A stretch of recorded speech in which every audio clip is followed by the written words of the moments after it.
we first introduced you to the Western Michigan University Cold Case program back in May. This morning, we're getting a look at one of the cold cases they're actively working on and the family hoping to finally get some answers. We may not have justice, but in some terms we can find the truth. James Sanders was just 2 years old when his mother was reported missing in July of 1975. Janice Sanders disappeared in the 1970s, directly after breaking up with her boyfriend. A case like so many others. Most of the missing person cases are women, and they left behind children and family members who need closure. They can guess probably what happened to their mother, sister, loved one, but they don't know exactly what happened. Making the two students assigned to this case even more determined. We're in a program that's not really woman-dominated, and just knowing that we want justice for her as much as her son and her daughter.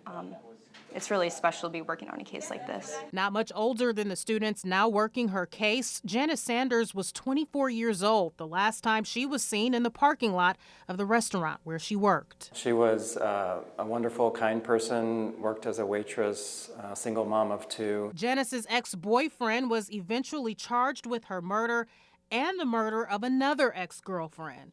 He was acquitted in the other case, and with no body, charges were dropped in Janice's case. We know who did it. We can't get justice there, but we can, in my mom's case, we can get her remains back, have a proper burial, have a memorial service, which we've never done. The focus now, finding Janice's body with some help from a new source. I had heard that she had just been hired here at Western, and she had this magical equipment, and oh my gosh, has she ever been a help in this case. The moment I read the email, I just dropped everything. A change from her typical line of work, studying groundwater pollution from landfills. Earth scientists, we always do things that affect human life one way or the other. Plus, she's got the equipment. The drone we have is huge, nothing you can imagine. It's surreal. Like, I didn't even know devices like this existed. And seeing it firsthand and knowing that we're going in the right direction and taking the right steps to find her is really cool that we get to witness that. I didn't know a program like this existed. There's a lot of resources out there for families like mine as far as support, advocacy, but nothing like what the CCP does. The CCP is about action, research. It's definitely motivating knowing that he's here trying to help us too. It just really makes us work harder to get closure for him and his sister. Once the case was reopened, James was happy to later hear that MSP will be getting some extra help from the college cold case program. When we found out that they were going to take on the case for my mom, it was a game changer because there's over 3,000 documents to look through. They're much younger than I am, and to understand their passion for work like this was reassuring.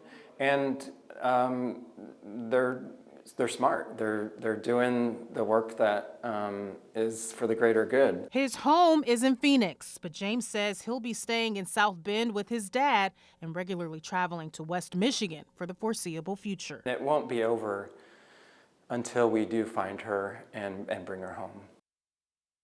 Janice Sanders was reported missing while living and working in Niles. That's about 60 miles from Kalamazoo, where the WMU Cold Case team is working from.